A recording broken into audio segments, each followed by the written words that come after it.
Alors, je vais évidemment d'abord vous présenter nos quatre intervenants, conférenciers, invités. En premier lieu, à ma droite, Georges Fontaine, président du conseil surveillance de Tecné. Tecné est une entreprise qui réalise 29 millions d'euros de chiffre d'affaires, emploie 135 salariés et elle est spécialisée dans l'étanchéité mécanique, les coussinets de glissement, l'usinage de plastique et de caoutchouc.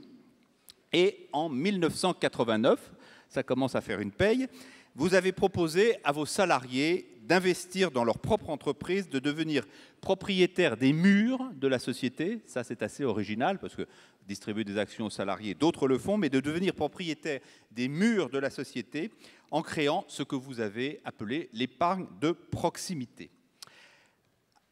À l'extrême gauche pour moi, à l'extrême droite pour vous, Emmanuel Hervé, qui est président du groupe Hervé. Alors, le groupe Hervé comprend 3 grands pôles d'intervention, l'énergie, l'industrie, le numérique, avec une très forte orientation dans les énergies renouvelables. Vous êtes le fils du fondateur, Michel Hervé, qui était probablement un entrepreneur d'avenir avant que le terme existe, et en tout cas bien avant que le Parlement des entrepreneurs d'avenir existe, un visionnaire, à une époque où le terme de révolution numérique n'existait pas encore, sauf chez lui et sauf chez vous. Votre moteur, le moteur de votre groupe, c'est en effet l'innovation depuis la première heure. Vous vous distinguez aussi par une organisation très participative dans votre groupe, en interne, mais aussi avec vos clients, les projets et les solutions que vous inventez, que vous mettez à jour, étant coproduits, co-inventés avec eux. Le groupe Hervé, si mes chiffres sont bons, 475 millions d'euros de chiffre d'affaires, 2850 salariés. Éric Lombard, directeur général de Generali France. Alors, Éric a eu plusieurs vies professionnelles, banquier à BNP, puis BNP Paribas. Non, Paribas, puis BNP Paribas. Oh là là, j'ai failli me faire engueuler. Membre de cabinet ministériel, notamment auprès de Michel Sapin, à la justice, à l'économie et aux finances. Et puis, depuis maintenant quelques années, assureur à la tête de BNP Paribas Cardiff pendant 9 ans. Et maintenant, en combinant des fonctions de directeur général de Generali France avec celles de membre du comité de direction qui pilote l'ensemble du groupe Generali au niveau mondial. Alors, depuis 1 an, Generali France est engagé dans un vaste projet de transformation qui s'appelle Oui Demain, et dont évidemment vous nous parlerez tout à l'heure. Je rappelle que depuis la première heure, Generali France soutient le réseau des entrepreneurs d'avenir et le Parlement. Enfin, Dominique Steller, qui dirige la chaire Mindfulness de l'EM Grenoble. Je vous ai gardé un peu pour la fin, car le moins que l'on puisse dire, c'est que votre parcours est très original. Tout d'abord, ça, assez classique, un cursus universitaire centré sur la régulation du comportement, la gestion de soi.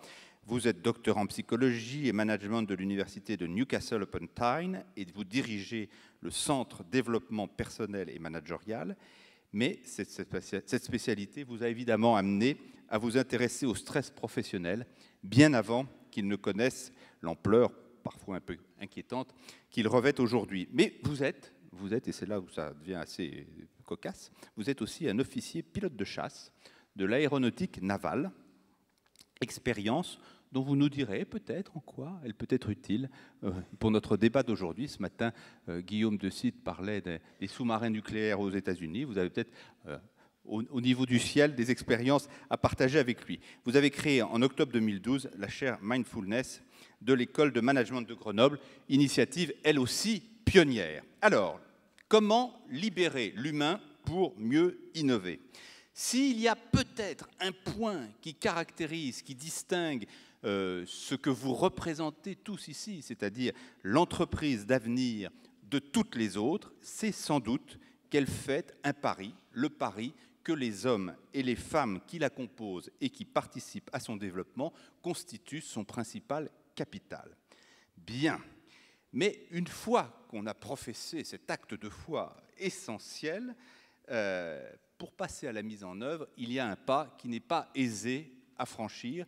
J'aimerais qu'on se situe exactement au point de rencontre de cette ambition, mais aussi de cette réalité, qu'on ne soit pas que dans la profession de foi, parce que ça, je pense qu'on la partage tous, mais qu'on rentre véritablement dans l'application et la mise en œuvre. Faire grandir le capital humain, stimuler la créativité, inventer une nouvelle forme de travail et de management qui puisse favoriser l'ouverture, l'effacement hiérarchique, la coopération, l'agilité, tout ça, ce sont des défis redoutables. Comment travailler peut-il devenir œuvrer? Comment faire grandir la confiance et non la défiance en l'humain dans nos organisations? Comment libérer les entreprises en misant sur le collectif, l'interdépendance, la créativité de tous ses collaborateurs? Ce sont ces questions et évidemment bien d'autres auxquelles nous allons tenter de répondre au cours de ce débat en profitant, mais alors au maximum, de l'expérience de nos 4 invités, de nos 4 intervenants, mais aussi de la vôtre, car je crois que sur ce sujet, le nombre que vous êtes ici dans cette salle en témoigne, est un sujet sur lequel vous avez beaucoup à apporter. Je vais commencer avec vous, Eric, si vous voulez bien. Je disais en vous présentant que Generali est engagé dans un projet de transformation globale, Generali France global, depuis 1 an. Projet qui a un nom, oui demain, oui WE, comme la première personne du pluriel en anglais, mais enfin le oui peut aussi s'entendre comme un yes, et qui consiste à mettre et le client et le collaborateur au centre de ce projet. Alors, expliquez-nous sur l'aspect humain, comment on fait pour faire mouvement dans un métier aussi technique que l'assurance, aussi régulé que l'assurance, donc avec des marges de manœuvre qui ne sont pas absolument inouïes, et aussi traditionnel, si vous me permettez cette forme d'irrespect caractérisée. Merci Gilles, je suis très heureux d'être à nouveau avec vous cette année. En fait, c'est très simple. C'est très simple, l'intelligence collective, et c'est ce que je vais essayer d'expliquer rapidement, c'est quelque chose qui évidemment fonctionne, et qui fonctionne aussi bien dans une grande entreprise que dans une petite, et s'appuyer sur l'intelligence des équipes, ça marche aussi bien dans une grande entreprise que dans une petite. Parce que, qu'est-ce qui est important dans une entreprise? C'est 3 choses très simples, les clients, évidemment, le projet et l'équipe. Voilà. Et quand on partage tout cela, l'entreprise se met en mouvement. Alors, il se trouve que Generali, qui est une belle entreprise traditionnelle, je ne sais pas, parce que assurer les personnes et les entreprises, c'est constamment, c'est toujours moderne. Mais ce qu'on a fait en fait il y a 1 an, on a dit aux équipes que notre projet d'entreprise, il était très simple, c'était d'assurer nos clients dans toutes les dimensions de leur vie, et qu'il fallait voir comment on allait continuer ce beau métier dans un monde en mouvement, en innovant et en ayant plus de partage. Et donc on leur a dit, écoutez, c'est très simple, c'est à vous qu'on va demander de réfléchir à la façon de travailler, de s'organiser. La seule chose qu'on avait fait un peu, c'est qu'on avait structuré la réflexion, mais de façon très basique, en disant, voilà, il y a une équipe qui va un peu piloter l'aspect client, et puis l'aspect distribution, etc. Enfin, mais une fois qu'on avait dit ça, chaque équipe avait une totale autonomie, et surtout, on a dit à l'entreprise, vous participez, mais c'est pour de vrai. Ce n'est pas pour faire du bruit et perdre du temps en réunion. Vous allez contribuer matériellement à la construction du projet, parce que le projet, au début, il n'existe pas. Le seul projet, c'est de mieux nous occuper de nos clients, ce qui est à la fois énorme, mais il ne permet pas quand même de définir des plans d'action et des plans d'investissement. Et les équipes se sont mobilisées, on a mis en place ce qu'on appelait des cellules créatives, qui permettaient à toute équipe de 2-3 personnes, qu'elles soient en région parisienne ou dans les implantations qu'on a en province, et notamment ici à Lyon, de traiter des sujets ou des bouts de sujets, et d'intégrer ces éléments dans le cadre de la réflexion collective. Et ce travail a duré 6 mois avec beaucoup d'effervescence et une créativité considérable. Parce que qui sait ce que fait l'entreprise? Ce sont les équipes qui sont auprès des clients. Ce sont les équipes d'opération qui traitent les sinistres, qui traitent les souscriptions. Enfin, c'est ça la vraie vie de l'entreprise. Et donc quand on interroge les personnes qui s'occupent de ça, mais ils ont des centaines d'idées. Et après cette phase d'effervescence, on a réuni les principaux les personnes qui avaient été le plus impliquées dans ce travail, quand même 950 personnes, alors qu'il y a 7000 salariés chez Generali, sans parler de nos partenaires des différents réseaux. Et nous avons réuni, en fait, il y a 900 personnes qui sont venues pour que nous mettions en commun ensemble et je dirais, moi j'étais quasiment plus spectateur qu'autre chose, que les équipes mettent en commun ce qu'elles avaient trouvé, ce qu'elles avaient créé, ce qu'elles avaient produit.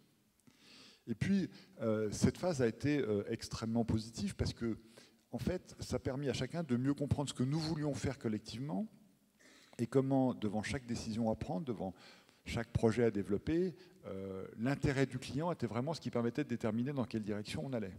Et qu'on était très sérieux en disant ça. En disant ça. Et ce qui est formidable dans ce projet, c'est qu'après, naturellement, on l'a un peu concentré, simplifié pour que ça se décline effectivement en une organisation que nous avons fait évoluer pour la centrer plus autour du client, et puis des offres produits qui vont petit à petit évoluer. Mais ce qui est merveilleux, ce qui prouve que, y compris dans un grand système, ce type de démarche fonctionne, c'est qu'avant même qu'on ait mis en place une organisation des produits, etc., les équipes ont commencé à travailler différemment. Et cette façon de travailler différemment, en étant plus conscient de comment traiter le client dans l'ensemble de ses besoins, que quand un client avait un sinistre, c'était surtout une mauvaise nouvelle pour lui et qu'il fallait qu'on l'accompagne. Il arrive que certains assureurs, dans ces cas-là, ne soient pas présents. On leur a dit que naturellement, il fallait que nous soyons présents, surtout à ces moments-là. Enfin, je pourrais donner des dizaines d'exemples, mais je ne veux pas déborder de mon temps. Mais le message principal, c'est que si sur un projet donné, qui est le projet d'entreprise, on demande aux équipes ce qu'ils pensent, eh ben, on n'est pas déçus.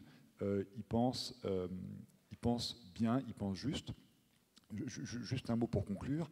En début de cette séquence, on avait fait un petit film, on avait interrogé 50 collaborateurs avant même qu'on lance le projet en leur disant qu'est-ce qu'il faut qu'on fasse pour que Generali, qui sortait d'une période de décroissance d'activité, se reparte en croissance. Eh bien, ces 50 personnes, dans ce petit film de 15 minutes, avaient dit exactement qu'est-ce qu'il fallait qu'on fasse et que nous sommes en train de faire. Merci. Alors, Eric, gardez le micro une seconde. Là, vous avez décrit le processus, j'allais dire, d'accouchement du projet. C'est-à-dire un moment où tout n'est pas possible, parce qu'on agit évidemment sous contrainte, mais il y a une sorte d'excitation, de plaisir, surtout, comme vous le disiez, après une période qui n'avait peut-être pas été très facile pour l'entreprise.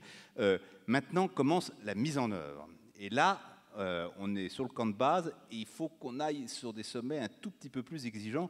Comment on maintient l'enthousiasme, comment on maintient, j'allais dire, le même degré d'engagement que celui qui s'est manifesté pendant la période de création du projet?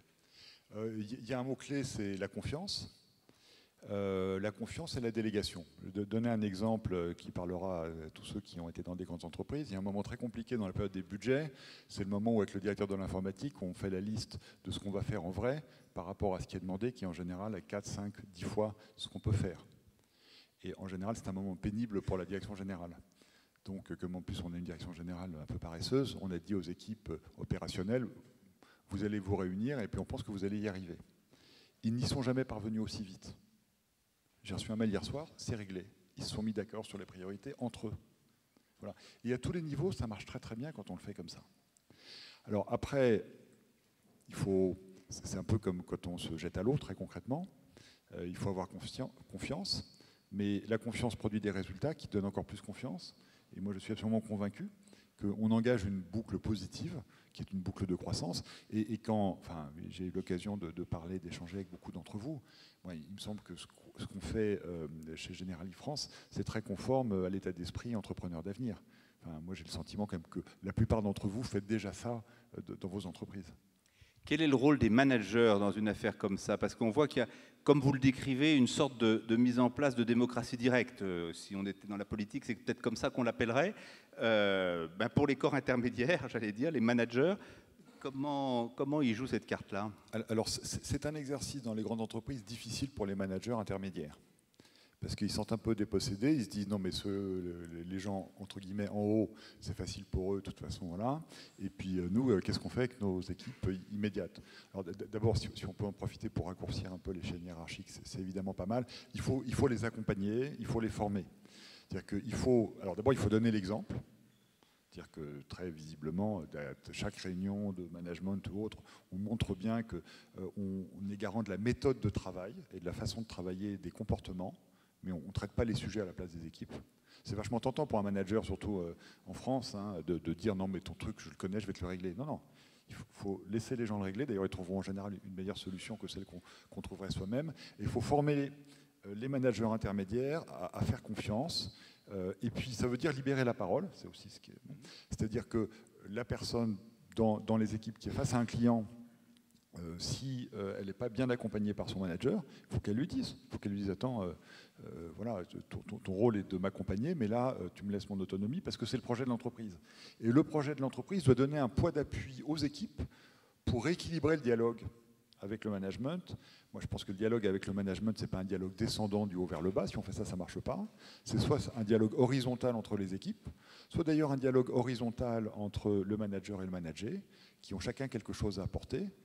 Mais dans le monde 2.0, dans le monde où tout le monde communique par les réseaux sociaux, l'idée que quelqu'un donne des ordres et quelqu'un exécute est un truc qui est daté et qui ne fonctionne pas. Ça ne fonctionne tout simplement pas. Donc le rôle du management, c'est de garantir que le fonctionnement de l'entreprise soit beaucoup plus horizontal et dans la verticalité, qui soit beaucoup plus ascendant et descendant, donc que vraiment former les gens à s'exprimer. Et ça, c'est très compliqué en France, parce que c'est quand même pas ce qu'on apprend à l'école, mais on y arrive. Alors, je disais en ouvrant le débat qu'on fasse le tour de la question, si possible, y compris sur son versant un petit peu plus compliqué. En tant que chef d'entreprise, vous avez engagé un projet qui manifestement est très bien parti. Vous avez presque le devoir d'imaginer ce qui pourrait le faire foirer. Qu'est-ce qui, aujourd'hui, en tant que responsable de ce mouvement-là, vous inquiète ou, sans être anxiogène, vous oblige à redoubler de vigilance? Quels sont les points sur lesquels vous dites ça, j'ai pas le droit de me louper, sinon ça va pas aller? Alors, moi je suis convaincu qu'un projet comme ça ne peut que fonctionner, parce que c'est tellement évident. Le risque, en revanche, c'est qu'on est dans un environnement économique, ça c'est quelque chose qu'on partage, qui est non seulement adverse, mais qui peut être volatile. C'est qu'est-ce qui se passe quand vous faites un projet comme ça. Et effectivement, comme vous l'avez rappelé, j'étais auparavant patron de Cardiff, qui avait un projet de développement basé sur des principes qui ressemblaient à ça. Et puis arrive 2008-2009, voilà, les marchés financiers dans l'état où on est, le CAC 40 a un plus bas historique, donc tension sur les résultats. Est-ce qu'on peut continuer comme ça quand il y a un coup de chaud? Le coup de chaud, ça peut être dans les métiers d'assureurs, ce qu'on voit d'ailleurs en ce moment. Les dérèglements climatiques sont déjà en train d'entraîner une dégradation de notre exploitation, hein, et qui pèse. Et puis même si jusqu'ici on n'a pas parlé des actionnaires, mais enfin il y a quand même un moment où ils sont là et ils demandent des résultats. Donc le risque que nous avons, c'est une dégradation de la situation qui puisse inciter notamment l'environnement extérieur et éventuellement notamment les actionnaires à être plus exigeants et plus critiques. Donc il faut que le projet ait assez de portance et de dynamisme pour que, quand l'événement survient, parce que les crises, de toute façon, ça arrive tout le temps, eh bien, le projet acquiert une évidence pour tout le monde. Très bien, merci Eric. On reviendra évidemment sur tous ces sujets tout à l'heure avec vous. Je me tourne donc maintenant vers Georges Fontaine. Je disais tout à l'heure que dans votre entreprise, vous aviez mis en place des politiques sociales innovantes. Je citais ce que vous appeliez l'épargne de proximité. Globalement, comment vous aussi vous répondez à cette question de la libération de l'humain, hein, programme assez ambitieux, hein, même philosophiquement, libérer l'humain, quand on regarde ça au sens propre du terme, c'est un peu vertigineux, mais justement dans une optique d'innovation. Oui, alors moi, je vous parlerai uniquement d'une entreprise libérée sur le plan humain. Je ne vous parlerai pas sur le plan fiscal. C'est un autre domaine qui m'appartient pas de développer. Vous avez parlé de profession de foi et de réalité. Profession de foi, c'est très simple. Je vais vous raconter une histoire, mais en 5 minutes, raconter une vie professionnelle, c'est court. J'ai voulu créer Techné, moi, pour une seule chose, faire le bonheur des hommes et des femmes qui partageaient nos valeurs. Je sortais d'un milieu avec un père syndicaliste où j'ai vu toutes les erreurs qui pouvaient être faites dans un monde un peu compliqué, une période où il y avait la gauche, la droite, les Russes, les Américains, enfin bon, et j'ai eu envie de faire autre chose. Alors on va tout de suite passer à la réalité parce qu'en fait c'est ce qui intéresse plus que les grands mots. Alors qu'est-ce que veut dire une entreprise libérée? Dans le mot libéré, il y a déjà le mot liberté.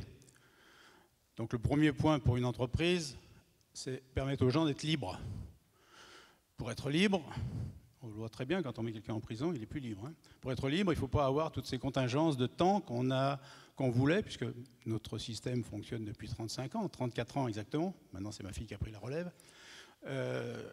Par exemple, on n'a aucune notion de la gestion du temps avec une pointeuse. Moi, je dis toujours, je ne sais pas comment vous faites, vous, quand vous voyez des gens qui ont un écran devant le nez, là, avec une pomme ou pas de pomme, je ne fais pas de publicité, est-ce que vous pensez qu'ils travaillent? Est-ce que vous pensez qu'ils pensent à leurs petits copains ou leurs petites copines? Ou au match Lyon-Saint-Étienne? Moi, je suis incapable de le savoir. Donc la notion du temps, pour moi, a toujours été une aberration. Faire 7h38, comme on faisait dans les grandes entreprises, ou faire 8h12, que dans les autres, ça n'avait aucun sens. Donc pas de pointeuse, première des choses. Juste une anecdote, en 30 ans, on en a eu quand même 2. Parce qu'évidemment, de temps en temps, on venait me voir en me disant « Dis-donc, Georges, on s'appelle tous par nos prénoms, c'est plus facile.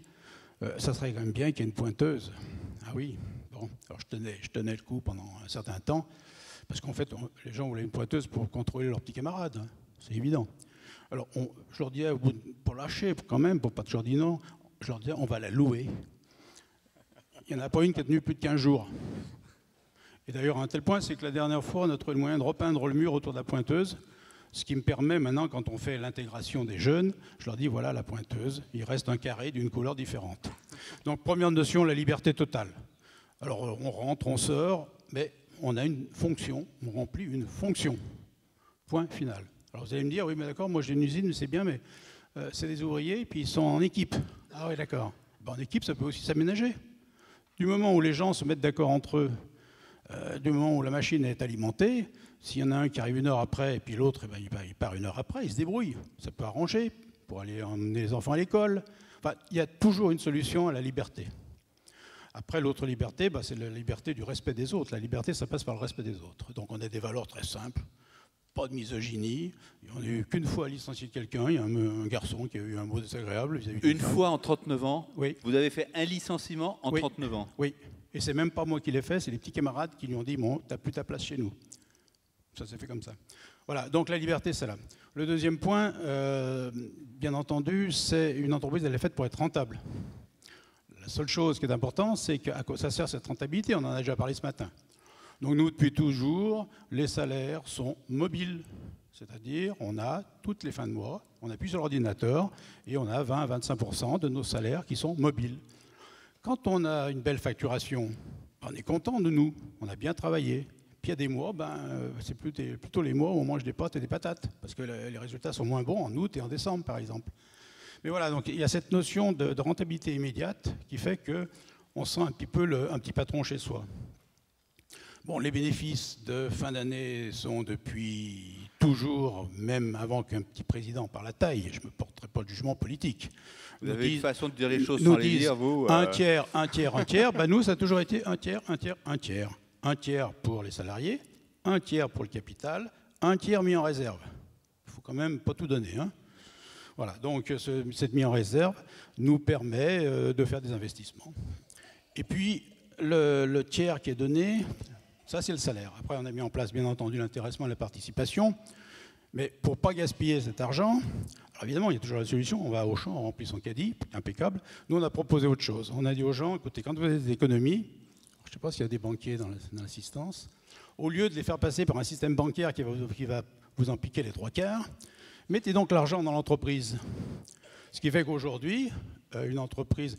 Alors, vous avez dit qu'on était 135, en fait, il y a un petit groupe de 350, mais ils sont plus loin, ils sont en Chine. Aujourd'hui, on a un peu plus de 2 millions d'argent qui appartiennent aux salariés.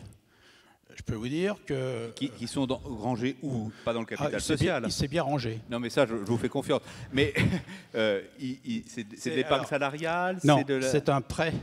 Alors, c'est un fonds commun de placement, ouais, donc qu'on a ouvert avec une autorisation de l'AMF, enfin en bonne et due forme, et chacun peut à tout moment prêter de l'argent à l'entreprise. Je vais aussi donner un exemple. Il y a quelques mois, il y a un jeune garçon qui vient pour entrer dans mon bureau. Enfin, le terme rentrer est un peu faux parce qu'il n'y a pas de porte. Donc, il me dit, Georges, je voudrais vous parler. Bon, très bien. Alors, je pensais qu'il allait se marier. Il me dit, voilà, ma grand-mère a vendu sa ferme. Ah, d'accord. Alors, vous posez la question idiote. Vous dites, et votre grand-mère avait quel âge? 72 ans. Ah, bah, très bien. Mais ma grand-mère, elle a partagé l'argent dans ses 3 petits-enfants. Ah, je dis, super, votre grand-mère. Je ne voyais pas bien où il voulait en arriver. Et tout simplement, il me dit, voilà, j'aimerais les placer chez Techné. Et donc, en effet, il avait une somme coquette qu'il a laissée dans l'entreprise pendant quelques mois. Bon, ça c'est un exemple, mais il y en a tous les jours. Donc voilà, on a essayé de faire en sorte que cet argent soit bien placé. Et je peux vous dire qu'en 2009, quand les trésoreries de tout le monde étaient plutôt en basse, et ben nous, avec notre argent des salariés, on a passé le cap en termes de trésorerie sans avoir à solliciter les banquiers. C'est reposant pour un chef d'entreprise. Alors, ce n'est pas exclusif au milieu de ce Parlement des entrepreneurs d'avenir. Je pense qu'un certain nombre des choses que vous évoquez sont quelque chose qui sont partagées par d'autres que vous. Mais j'aimerais qu'on revienne sur l'origine qui fonde la conviction pour faire ça. Vous disiez, mon père était syndicaliste. Qu'est-ce qui fait que vous avez pris cette orientation? Qu'est-ce qui fait que vous avez eu envie d'inventer un modèle économique où l'humain était probablement un des éléments importants de la compétitivité, de la performance? Oui. Alors je dirais qu'il y a deux autres facteurs qui ont joué. Le père syndicaliste, bien sûr, c'est important. J'avais 20 ans en 68, je triche un peu, j'en ai un peu plus. Et je suis passé par le CJD. Je suis passé par le CJD, comme sûrement beaucoup d'entre vous. Partenaire du Parlement. Voilà, partenaire. Et en plus, dans une période extrêmement riche, qui était les années 78, 79, il y a eu un premier choc pétrolier. Enfin, il y avait des remises en cause importantes. J'ai eu la chance d'être avec des gens remarquables en région lyonnaise, des Christian Boiron, des Bruno Vincent, Bruno Lacroix, etc. Et on avait réfléchi tous ensemble à ce qu'on pouvait faire pour rendre cette société plus humaine. Parce que le CJD, c'était ça, son ADN. Et qu'est-ce qui fait, même si le Parlement en témoigne, ça progresse, ces idées-là, mais qu'est-ce qui fait que finalement, assez peu d'entreprises soient habitées par ce genre de conviction ou ce genre de pratique? Comment se fait-il qu'alors que quand vous le racontez, ça semble si évident, ça ne soit pas si général? Alors, je crois que, et je vais surtout parler de Rhône-Alpes, il y a beaucoup de belles expériences en Rhône-Alpes. Simplement, elles sont en général parcellaires. Moi, j'ai eu peut-être la chance de vouloir faire une entreprise globalement tournée sur l'humain. Mais il se passe beaucoup de bonnes choses, mais qui ne se disent pas vraiment. Et pour répondre quand même à la question qui nous était posée, en quoi cette politique de l'humain, tous azimuts, avec de multiples illustrations originales, vous a donné la possibilité d'être plus innovant sur vos métiers, sur la façon dont les métiers industriels qui sont les vôtres? Est-ce que véritablement vous considérez que ça a été un élément de votre compétitivité industrielle? Ah mais complètement. Moi j'ai démarré avec ma prime de licenciement à l'époque, une vieille 4L, une R5, comme beaucoup d'entreprises ont démarré à cette période, en allant acheter des joints en Italie et en les revendant en France. Bon, il faut se rappeler qu'à l'époque il y avait des frontières. Il y avait deux monnaies, donc c'était un peu plus compliqué que maintenant. Voilà, bon, nous, on est arrivé à un petit groupe de 350 personnes. La plupart sont restés à 15-20. C'est simplement, oui, parce que j'ai fait confiance aux gens. Et que j'ai eu la chance d'avoir des gens super, et d'avoir toujours des gens super. Et est-ce que votre objectif est de grandir encore? Le mien, non, mais celui de ma fille, oui. Quand je disais vous, c'était un vous collectif. Et vous pensez que le modèle n'est pas un modèle exclusif d'une taille moyenne ou petite? Alors, franchement, non. Franchement, non, à la condition de ne pas vouloir faire du copier-coller. À chaque situation, son modèle. Je ne pourrais pas raisonner de la même façon. La philosophie reste la même, mais l'axe central reste la même. Vous pourriez vendre du copyright à Eric, éventuellement, mais à condition qu'il l'adapte, c'est ça? Complètement. Je vais vous dire, dans le groupe, on a 8 filiales maintenant, 7 filiales. En France, en Italie, en Turquie, en Chine. Bon, et bien évidemment qu'on ne peut pas faire la même chose partout. En Chine, par exemple, mettre les salaires variables, c'est impensable. Remarquez déjà en France, c'est assez culotté, mais... Oui, mais enfin bon, ça marche. Par contre, en Chine, on est arrivé à mettre une petite partie variable, petit à petit, le jour où on a compris qu'il ne fallait pas appeler ça un bonus ou une prime, mais qu'il fallait appeler ça l'enveloppe rouge. Il fallait y penser. Parce que, pour ceux qui connaissent un peu la Chine, dès que vous avez un événement dans votre vie, un mariage, un décès, n'importe quoi, vous donnez une petite enveloppe rouge dans laquelle vous glissez des yuans. Alors si c'est un décès, vous mettez juste 1 yuan. Vous savez, ça ne fait pas grand-chose, ça fait 8 centimes. Donc là, puis si c'est un mariage, vous en mettez plus. Si c'est un départ à la retraite, vous en mettez plus. D'accord. Bien. Emmanuel Hervé, je disais tout à l'heure que la tradition du groupe Hervé en termes d'innovation technologique et humaine, c'était dans les gènes de l'entreprise depuis longtemps. Justement, ce mariage de l'innovation technologique se maria avec l'humain, qui maintenant est quand même sur le plan de charge d'un certain nombre d'entreprises, mais à l'époque c'était extrêmement original. Comment on arrive à le développer et le faire vivre et lui garder sa personnalité quand beaucoup d'entreprises essayent de faire pareil? Alors pour aller répondre à votre question sur l'innovation et libérer l'humain, je vais vous présenter un petit peu notre organisation et notre management. Pour bien comprendre, le groupe aujourd'hui, vous l'avez présenté, c'est 3000 personnes.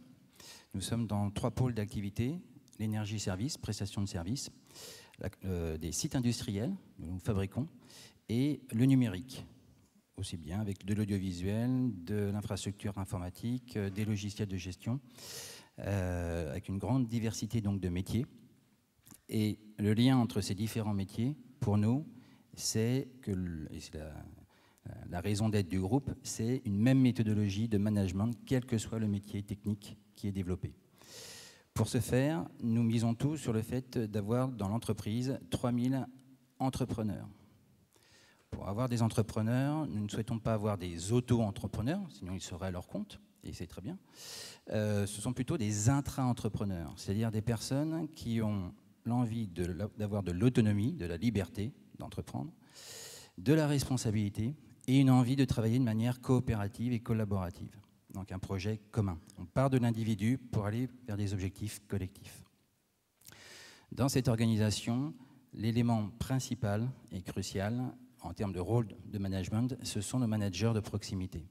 Nous avons une organisation sur les 3000 où en fait nous avons non pas une entreprise de 3000 personnes, mais 200 entreprises de 15 personnes. Donc 200 petites entreprises avec un manager de proximité, en moyenne, qui sont regroupées en une quinzaine de managers de proximité dans une région. Et nous avons une quinzaine de managers de région que j'anime moi-même. 15, 15, 15, 3 niveaux, en partant du bas pour remonter vers le haut. Dans cette organisation, pour pouvoir innover, il faut dépasser les contraintes. Pour pouvoir dépasser les contraintes, nous pensons qu'il faut plus de liberté. Ça rejoint exactement ce que disait Georges Fontaine. Oui. Ces contraintes peuvent être de 2 ordres, externes ou internes. Je vais commencer par l'externe. Par rapport à l'externe, nous avons une problématique, et c'est l'intérêt d'avoir 3 secteurs d'activité, c'est que nous savons aujourd'hui que l'innovation explose. Le rythme d'innovation explose. Donc la durée de vie de tout ce que l'on fait se réduit. On le voit très bien dans le numérique, tous les 3 mois, il y a une nouveauté. Toutes les personnes qui sont dans le numérique savent que leur problème, ce n'est pas de savoir quelque chose, c'est d'être agile et de s'adapter de manière continue. Ce rythme d'innovation est en train de venir depuis 2008, alors pas par rapport à la crise financière, mais par rapport à le peak oil. Quand le baril était monté à $150, il y a eu des investissements au niveau mondial pour l'après-pétrole. Depuis, ça déferle en termes d'innovation technologique dans tout le monde de l'énergie. Et donc, dans le bâtiment, qui est notre gros secteur, 90% de notre activité, et les services à l'énergie, nous avons un rythme d'innovation qui s'accélère. Et tout notre challenge, c'est de faire en sorte que l'ensemble des salariés de ce secteur, qui étaient traditionnellement avec des habitudes de travail, soient eux-mêmes dans une démarche d'innovation, de remise en cause continue.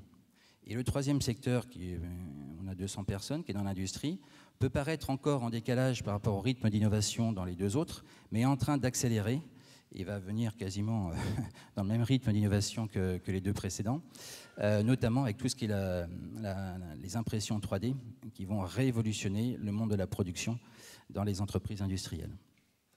Donc on doit rester en veille. Le meilleur moyen qu'on a trouvé sur ces contraintes extérieures, c'est de rester en contact avec l'expression et les besoins de nos clients, de nos partenaires.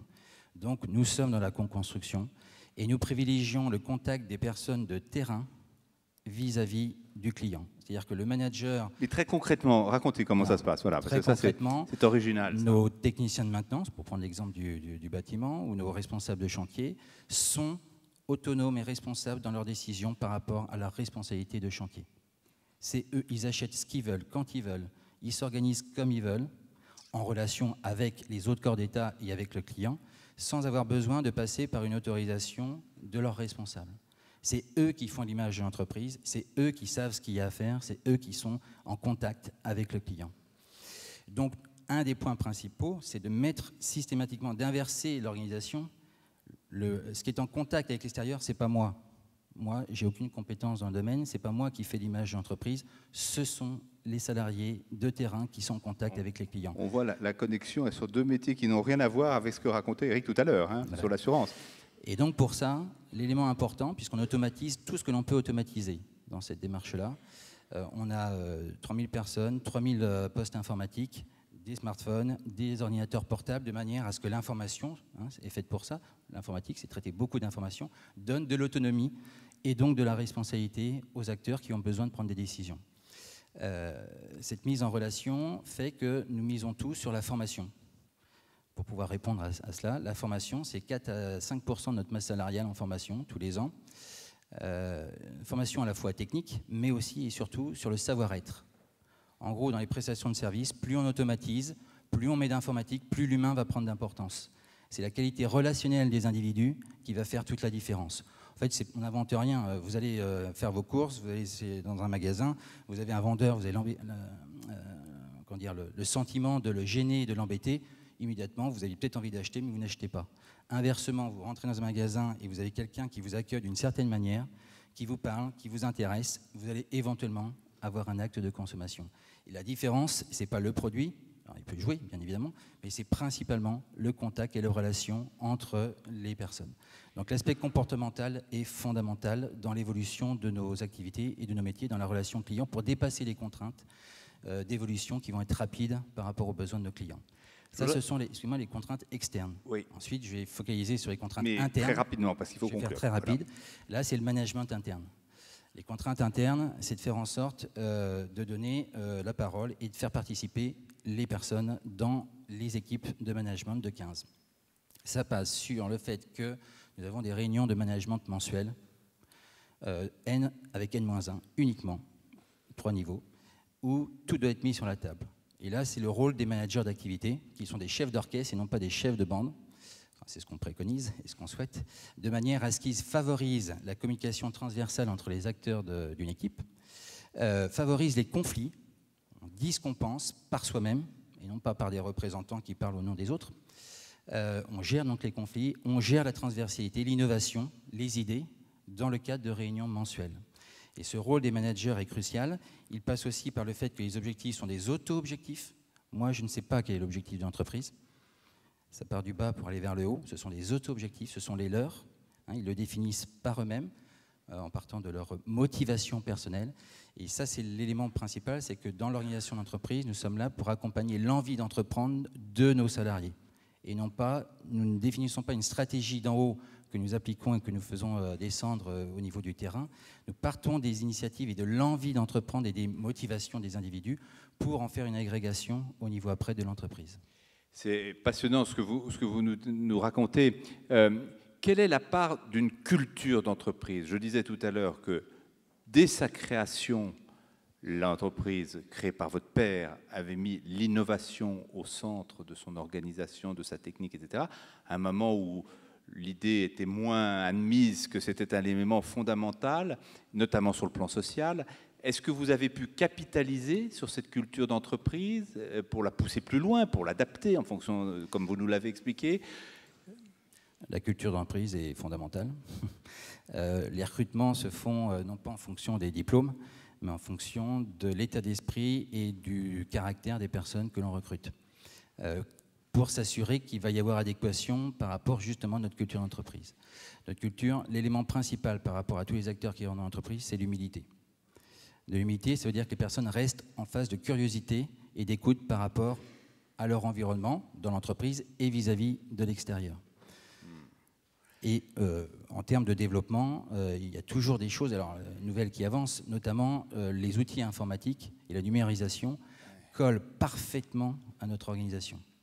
C'est-à-dire que la culture était là. Depuis le milieu des années 90, la révolution numérique n'a fait qu'accélérer cette orientation de culture qui est totalement en adéquation, notamment avec les jeunes qui arrivent sur le marché du travail. Je peux vous assurer que l'autorité, c'est pour ça que le côté réunion de management est crucial, c'est qu'on met en avant l'argument, non pas l'argument de... on met en avant l'autorité de l'argument et non pas l'argument d'autorité. Et c'est fondamental. Aujourd'hui, l'autorité n'existe plus. Alors, ce soit en tant que parent, en tant qu'entreprise, en tant qu'État, etc. Il faut convaincre et faire adhérer. Et ça, cette culture étant là, les jeunes et les réseaux numériques participent parfaitement à ce développement. Bon, il y a des très grandes convergences entre ce que vous avez dit, vous trois, même si vous intervenez sur des métiers qui n'ont strictement rien à voir, si les entreprises que vous dirigez sont de taille extrêmement différente. J'entends libérer l'humain, c'est déjà libérer la parole, vous l'avez dit absolument tous les trois. C'est libérer les initiatives au plus près du terrain. C'est organiser la confrontation entre les salariés, pour la production et le client. Ça, je pense que c'est un thème qui est assez nouveau. On citait ce matin, le préfet citait Antoine Riboud. Je ne crois pas que dans son discours, il y avait autant l'obligation du client. Elle était traitée d'une autre manière, mais pas comme vous le faites, même si évidemment, il avait quand même inventé le marketing moderne. Alors, je me tourne maintenant vers Dominique Steller, que j'ai présenté tout à l'heure. L'entreprise, vous la connaissez sous toutes ses facettes, puisque vous en rencontrez constamment. Vous n'en avez pas une à nous raconter, vous en avez plusieurs.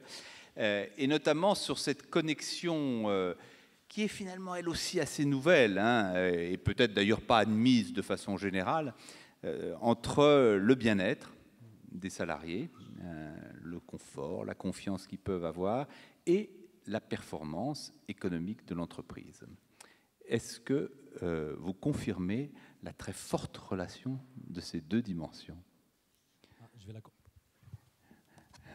vais la confirmer avec un point de départ assez particulier. En fait, quand on regarde le monde économique depuis un certain temps, on se rend compte qu'il est basé sur un vieux paradigme anthropologique qui doit avoir 150 ans à peu près, qui dit ne survit que celui qui gagne. Si je le dis autrement, si l'homme s'est redressé un jour, il s'est redressé parce qu'il était dans la savane, il avait besoin de se mettre debout pour pouvoir observer les animaux qui allaient l'attaquer. Donc il se redresse pour dégager son épaule et pour pouvoir combattre. Aujourd'hui, dans le monde économique, on trouve quelque chose de très similaire. Survit celui qui gagne, donc les OPA deviennent agressives, donc le comportement peut devenir agressif. Et ce qui est intéressant, c'est que depuis une trentaine d'années maintenant, il y a un autre courant anthropologique qui dit « bon sang, on s'est trompé ». Si l'être humain s'est relevé, c'est principalement parce que c'est un ramasseur de coquillages. Alors c'est vrai que pour un entrepreneur, c'est mieux d'être identifié à un guerrier qui combat qu'à un ramasseur de coquillages. N'empêche qu'a priori, si on se redressait, c'est parce qu'on était des ramasseurs de coquillages. Et en tant que ramasseur de coquillages, on a compris très vite quelque chose, c'est que si on voulait survivre, on avait besoin d'inventer, d'innover. La première invention qu'on a faite, c'est se mettre ensemble. Et si je suis passé sur mes pattes arrière, c'était pour ramasser mes coquillages et les amener au clan avec lequel je travaillais. Ce qui transforme complètement le paradigme sur lequel on semble s'être constitué en pensant que c'est une vérité inamovible de départ qui dit en fait, si je veux survivre, il faut que je te tue, sinon j'ai pas d'autre moyen de m'en sortir. Donc là, on a un point de départ qui va répondre en partie à votre question, c'est est-ce qu'il y a bien un lien entre le bien-être et la performance? Et finalement, si on part de ce paradigme-là, on arrive juste après à quel est l'intérêt de créer une entreprise ou quel est l'intérêt de créer un groupe ou de créer ou de mettre en commun des forces qui vont tenter de travailler ensemble. Et le but de l'entreprise qu'on a choisi de prendre, nous, sans avoir l'impression d'inventer quelque chose, ça va être de dire finalement si l'entreprise a un sens et si elle a un but réel, c'est de s'inscrire au sein de la cité, de voir comment elle peut contribuer au renforcement du tissu social et à participer au mieux vivre ensemble. Et ça, c'est son but, dans lequel le bien-être est conçu. Et pour que ce but-là fonctionne, elle a tout un ensemble de nécessités, tout un ensemble de moyens et d'objectifs à mettre en œuvre. Et parmi ces objectifs, il y a sa pérennité financière, sa capacité à être compétitive sur le marché sur lequel elle est, sa capacité à produire, sa capacité à inventer, à innover, enfin tout ce qu'on connaît dans le monde économique, mais qu'on a simplement décalé d'un cran et qu'on a mis comme une finalité, alors que ça n'est qu'un moyen pour revenir à mon point de départ, comment est-ce qu'on fait pour bien vivre ensemble les uns les autres. Est-ce que c'est pas extrêmement optimiste la façon dont vous racontez l'histoire quand même? Parce que ici sûrement pas. Enfin, les entreprises qui considèrent que le bien-être de leurs salariés est un élément fondamental de leur compétitivité, de la performance et de la manière dont elles vont occuper leur marché, je suis pas sûr que ça soit encore une majorité. Ah non, c'est loin d'être une majorité. J'ai pas dit ça. Au contraire. Si je peux me permettre. Oui. Juste oui. Un petit point. Ça marche. On a une image des entreprises qui n'est pas la bonne en France. Quand vous dites que ce n'est pas la majorité des entreprises, je peux vous assurer que l'image des médias, avec peut-être le MEDEF et puis les syndicats ouvriers, avec quelques grandes entreprises, quelques grandes, pas beaucoup, donne une mauvaise image peut-être des relations sociales, mais dans 95% des entreprises, ça se passe très très bien. Et tous les patrons ont pour vocation le bien-être de leurs salariés, puisqu'on sait qu'on ne peut pas développer sans la motivation des salariés. Et c'est quand même très largement partagé. Quand on fait des entreprises de taille moyenne ou des petites entreprises ou des entreprises patrimoniales, c'est vraiment une préoccupation de moyen terme et non pas de court terme en termes de rentabilité, basée, entre autres, sur une amélioration des relations avec l'ensemble des équipes. Alors, on aura tout à l'heure un grand témoin qui va nous faire part d'une étude très précise de la Directe sur la région, sur le sujet. Donc, elle tranchera peut-être ce débat ou elle le nuancera. Je voudrais que Dominique, qui n'a peut-être pas encore complètement fini de dire tout ce qu'il avait à nous dire, en tout cas, pas fini réponde ce que lui pense à cette question. En tout cas, pas terminer ma phrase. Loin de moi, ou si c'est ce que vous avez entendu dans mes propos, j'en suis bien désolé, loin de moi le fait de dire que les entrepreneurs étaient à l'opposé et avaient envie que les choses se passent mal. Ce n'est pas du tout ce que j'avais dit, mais là, pour le coup, vous m'avez vraiment stoppé avant même que j'engage la phrase. Au contraire, ce qu'on a créé en termes de lieux de recherche était bien construit sur l'inverse. C'était de dire on est face à bon nombre de personnes qui ont envie que ça fonctionne comme ça. Par contre, on s'est rendu compte de quelque chose, c'est que finalement, en créant ce lieu de recherche, les gens sont venus à nous en nous disant on est inquiet de le faire savoir parce qu'on se sent tout seul à cet endroit-là. Et finalement, pouvoir trouver un lieu dans lequel on va pouvoir le partager entre nous, dans lequel on va s'appuyer sur des chercheurs parce qu'ils nous donnent une certaine caution. Ce qui est assez rigolo, entre parenthèses, c'est que nous, en tant que chercheurs, on s'appuie sur les entreprises parce qu'ils nous donnent une certaine caution. Donc c'est bien parce qu'il y a un jeu bilatéral qui est intéressant. Ça, j'en suis intimement persuadé. Quand j'étais parti sur le « non, certainement pas », c'est de façon politiquement correcte, qu'est-ce qu'on a le droit de dire ? Et finalement, tout le courant qui est arrivé sur le bien-être dans les dernières années, il est surtout arrivé en réaction aux obligations liées au stress au travail. C'est-à-dire à tout un ensemble d'entreprises qui ont saisi ce mot de bien-être qui permettait de venir cacher toutes les souffrances qui pouvaient être présentes. C'était ça que je voulais évoquer. Et celles-ci ne sont pas cachées, mais vous me permettez de toucher un point fondamental qui est aussi lié à tout ce qu'on est en train d'évoquer sur le bonheur ou sur le bien-être. C'est qu'il ne faudrait pas confondre, à mon avis, je vais revenir au thème central qui est sur la liberté, il ne faudrait pas confondre bien-être avec tout va bien tout le temps. Il me semble que dans les dimensions de bien-être au travail, il peut y avoir des instants dans lesquels je me sens bien, dans lesquels je me sens engagé, je me sens motivé, je me sens participant. Il va y avoir aussi toute ma capacité à faire face à l'ensemble des situations conflictuelles, difficiles, problématiques que je rencontre et de pouvoir en sortir grandi. Et que le bien-être va aussi être à cet endroit-là. Mais quand vous introduisez les techniques de mindfulness, qui sont au départ des techniques de développement individuel, quand vous les introduisez dans l'entreprise, c'est un progrès ou c'est un remède ? Et notamment un remède à une situation de stress extrême dans certaines entreprises, provoquée par la pression, par le process, par tout ce qu'on connaît bien. Je vais faire comme mon voisin de tout à l'heure, ça sera trop court pour répondre à l'ensemble, parce que de mon point de vue, cette approche-là n'est pas une technique. Son objet n'est certainement pas de réduire le stress au travail, même si la plupart des gens voudraient en faire un outil qui... C'est comme ça qu'on vous fait venir quand même, non ? C'est comme ça que beaucoup de gens l'abordent. Ce n'est pas forcément comme ça qu'on nous fait venir. D'accord. Parce que son objet principal, et vous allez voir le lien direct avec le thème, qui est libérer l'humain pour innover mieux.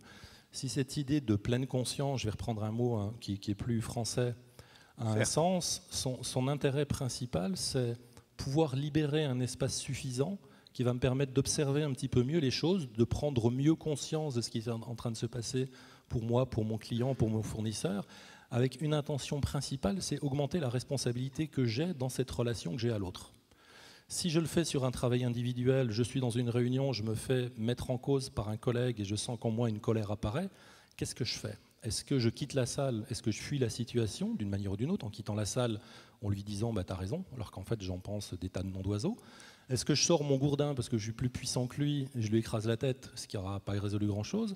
Ou est-ce que je reste à côté de lui en lui disant « écoute, quand tu dis ça, je sens bien que je me sens mis en cause, je sens bien que ça me met en colère, Par contre, je vais rester à côté de toi et on va voir comment on va faire ensemble pour résoudre cet endroit-là. Et le bien-être dont on parlait tout à l'heure, il est aussi là. Comment est-ce que je fais pour garder un lien avec l'autre qui me permette de rester très très proche de la réalité, la sienne et la mienne? Mais je reprends ma question parce que j'arrive pas à vous attraper là. Allez-y. J'aimerais savoir si le constat que vous faites, c'est que les relations, notamment interindividuelles, dans les entreprises, se sont durcies ou compliquées ou tendues de telle manière que, on se dit, il faut arriver à les calmer. J'enlève le mot technique, mais par des pratiques ou par un savoir-faire ou par une connaissance que vous enseignez. Ou est-ce que ces techniques nouvelles sont une couche supplémentaire qui permet d'améliorer la relation inter-entreprise sans que ce soit le signe d'une dégradation de ces relations? Je suis désolé, je vais vous frustrer. Ni l'un ni l'autre en fonction de cet objet-là. Son objet, c'est certainement pas de venir éteindre une souffrance qui serait présente et puis de lui permettre de se calmer. On n'aurait pas résolu le problème pour lequel cette souffrance est apparue. Il est au contraire de tenter de permettre aux gens, quel que soit leur niveau hiérarchique, de pouvoir éclairer et de pouvoir dire non, je ne bougerai pas de cette place-là parce que ma responsabilité, c'est d'être à cet endroit-là et de vous dire qu'il y a quelque chose qui dysfonctionne. Je vais prendre un exemple très concret. Je travaillais pour un groupe industriel canadien qui fait des trains, ça vous donne une idée. Et puis l'exemple que je vais vous prendre, il dure sur quelques années. L'exemple va démarrer, il va être catastrophique pour l'entreprise. Ça va être l'abandon d'une commande de 2 milliards par une grosse société qui utilise ces trains. Le problème démarre avec un ouvrier qui va voir son chef d'équipe en lui disant « Chef, j'ai un problème avec les écrous du système de frein, on ne nous a pas livré les bons ». À ce moment-là, le chef d'équipe, plutôt que de réussir à être présent à ce que son collaborateur est en train de lui dire, et ce que son collaborateur lui dit, c'est « on a un problème ». Le chef d'équipe ne veut pas entendre qu'il a encore un problème, il en a déjà plein. Mais comme il ne veut pas l'entendre, il ferme son système et il dit « écoute Marcel, avec ton problème de boulon, là, tu vas te débrouiller. Moi, j'ai plein de trucs importants à régler aujourd'hui ». Quand le chef d'équipe va voir son ingénieur, il dit « bon, ingénieur, on a plein de soucis à régler, mais bon, comme j'ai été formé moi aussi en école d'ingénieur, on m'a appris à mettre les indicateurs au vert. Tu verras, sur le tableau, quand on présentera au patron, tous les indicateurs seront au vert. Ça marchera super bien. Mais j'ai un petit problème avec Marcel qui m'a dit qu'il avait un souci avec les boulons. L'ingénieur, lui, monte à son patron de site et le boulon, il n'y pense plus du tout. La seule chose qui compte pour lui, c'est de venir montrer à son patron que son papier, ses forecasts sont tous au vert, tel que ça avait été prévu, et qu'il a bien fait son boulot d'ancien élève ingénieur, tout mettre les indicateurs au vert. Puis ça va continuer comme ça jusqu'au patron de l'entreprise. Donc tout ça s'étale sur plusieurs années, jusqu'au moment où le client rappelle en disant « je vous rends tous vos trains et toutes votre commandes parce qu'on vient d'avoir un accident majeur, heureusement, et vous avez de la chance, il n'y a pas une mort ». Le principe de ce que vous appelez une technique là, son objet, c'est sûrement pas couvrir, au contraire, c'est comment je dégage un espace de liberté et comment, si je suis manager, je comprends qu'une grosse partie de mon rôle, c'est dégager des espaces de liberté pour que l'autre puisse correctement exprimer et m'apporter l'information qui va être capitale pour la compétitivité, pour la réussite de mon projet, pour la réussite de mon entreprise. Très bien. Merci beaucoup à tous les quatre. Maintenant, la parole est à vous. Alors, est-ce que quelqu'un, avant que je donne la parole aux grands témoins, aux 4 grands témoins, voilà, madame, levez le doigt pour qu'on puisse vous identifier et qu'on puisse vous apporter un micro. Bonjour. Je m'adresse surtout à M. Fontaine parce que j'habite Morancé. J'ai le plaisir de connaître votre entreprise et de l'avoir visitée plusieurs fois puisque j'avais mis en place la journée des métiers. Et simplement un petit témoignage pour vous dire qu'en effet, au niveau de l'accueil, au niveau de la qualité et au niveau de la recherche justement de cette qualité, c'est merveilleux. J'ai quand même une question à vous poser, c'est sur les salaires variables. Quel est le gap? Parce que quand vous avez du personnel, il mise sur un salaire quand même qui doit arriver mensuellement parce qu'il y a des emprunts, parce qu'il y a des échéances. Alors comment avez-vous mis en place ce système de salaire variable? Micro. Alors déjà, le système a évolué en 30 ans, puisqu'au tout début, moi j'ai démarré avec une équipe très jeune, ils avaient tous 20 ans, la partie mobile, elle était de 50%, la partie fixe de 50%. Au fur et à mesure du temps, on se rend compte que les gens ont besoin de plus de sécurité, les gens en général, et puis comme l'équipe a vieilli, plus on vieillit, plus on a besoin de sécurité, semble-t-il. Donc on a fait évoluer, maintenant on est à 20-25% de variables. Et au mois le mois, hein, c'est bien ça qu'on a compris. Il faut que le 30 ou le 31, on appuie sur le bouton et que le salaire soit variable au mois le mois, sinon ça n'a pas de sens. C'est un peu comme le CICE, le chèque qu'on reçoit 14 mois après, ça n'a pas de sens. Bon, donc c'est au mois le mois, 20%. Alors, qu'est-ce qui se passe? Ça ne peut fonctionner, ce système, que s'il y a une transparence totale. C'est-à-dire que, vous avez pu voir, chaque salarié a un écran d'ordinateur, même à l'atelier, il y en a des grands. Et vous n'avez peut-être pas fait attention, parce que ma fille ne vous l'a peut-être pas montré, on a une petite touche magique qui s'appelle le calcul des salaires. Et oui, non, mais on ne fait pas tout voir. Donc, vous voyez, chacun sait, le 20 du mois, par exemple, quelle est la tendance. Puis le 25, puis le 27. Je peux vous dire que les derniers jours, d'ailleurs, ça pousse. Hein. Et oui, voilà. Donc, il faut toujours informer les gens, il faut que ça soit clair, il ne faut pas qu'il y ait d'embrouille. On a une règle, par exemple, on ne discute pas le résultat informatique. S'il y avait une grosse erreur, bien sûr, on la rectifierait, mais on n'a pas le droit de discuter au centime. Oui, mais là, gna gna, interdit. Voilà. Eric et Emmanuel, quand vous allez rentrer dans vos entreprises respectives, vous importez l'idée de Georges ou Alors... non, on va voir avec eux, et puis on va passer à d'autres questions. Non, mais je n'ai pas tout répondu. Ils ne se battent pas pour répondre. Hein. Non, alors nous n'avons aucun variable, que du fixe. C'est-à-dire qu'il n'y a pas de prime pour aucune des fonctions de l'entreprise, aucune. C'est une rémunération fixe. Et on part du principe que les primes ont un effet très fort, mais de très courte durée. Et que ce qui compte, c'est, et notamment par rapport à ceux qui viennent dans l'entreprise, ils recherchent une juste rémunération, ce que Georges Fontaine disait tout à l'heure, mais avec aussi du sens à ce qu'ils font. Et que, justement, c'est ce lien entre les deux qui participe du fait du bien-être dans l'entreprise. Et que donc, les problèmes de rémunération sont transparentes, gérés tous les ans, avec une application informatique où tous les salariés peuvent faire leur demande d'augmentation individuelle auprès de leurs responsables. C'est discuté en équipe, en fonction des possibilités que peut faire l'équipe, en fonction des résultats d'exercice, des perspectives qu'il peut y avoir. On est toujours dans la démarche où on part de l'individu pour aller vers du collectif, en toute transparence. Mais nous n'avons que du fixe, si ce n'est après de la participation et d'intéressement au niveau de la redistribution globale du résultat de l'entreprise. Alors deux séries de commentaires. Bon, on a dans une grande entreprise comme Generali à la fois des variables qui peuvent être annuelles, des primes variables, notamment pour les équipes commerciales. Enfin, ça existe et différencié suivant les types de fonctions. Et puis on a des systèmes d'action gratuite aussi qui permettent aux salariés d'être associés au développement de l'entreprise. Et ça, c'est aussi important. Alors cela dit, moi j'ai quand même quelques réserves par rapport à ce type de fonctionnement, mais c'est sans doute mon passé de banquier. C'est que d'une part, par rapport au bien-être, le fait de lier la rémunération à la performance augmente le niveau de stress quand même. D'ailleurs, vous dites vous-même en fin de mois quand même il pousse plus. Alors bon, ce qui n'est pas forcément mauvais non plus, mais voilà. Et alors surtout quand on est dans le secteur financier, il faut être très très attentif parce que le résultat, il ne se lit pas en appuyant sur le bouton à la fin du mois. Il dépend de tout un tas de trucs complexes.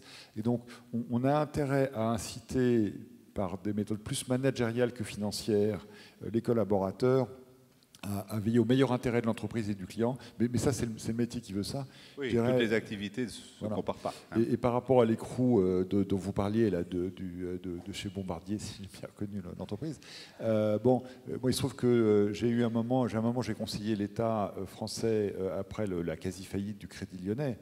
Ça va quand même très vite.